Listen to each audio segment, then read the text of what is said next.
இதன் மூலம் தற்போது ஆட்சி அமைக்க உரிமை கோரி மீண்டும் ஆளுநரை சந்திக்கவிருக்கிறார் சாவேச தலைவர் விஜய்.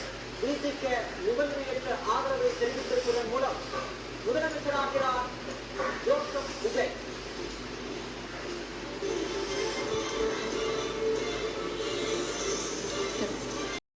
ஹாய் ஃப்ரெண்ட்ஸ், எல்லாருக்கும் வணக்கம். இன்றைக்கி நம்ம காத்துக்கின்ற நாள் வந்திருக்குன்னு நினைக்கிறேன். ஸோ ஆல்ரெடி 3 தடவை நம்ம தளபதியை வந்துட்டு கவர்னர்கள் மீட் பண்ணிட்டு வந்துட்டாங்க.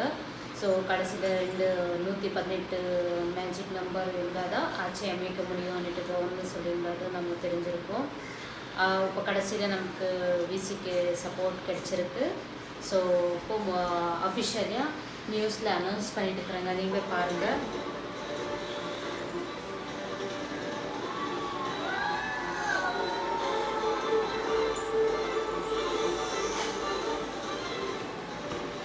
தயவு செஞ்சு நியூஸ் மாற்றிடாதீங்க, ரொம்ப கஷ்டமாக இருக்குது. எல்லா வீட்டில் சின்ன பிள்ளைங்க தான் ரொம்ப கஷ்டப்பட்டுட்டு இருக்காங்க. வந்தாங்களா, என்ன ஆச்சு ஏதாச்சுன்னு கேட்டுக்கிறாங்க.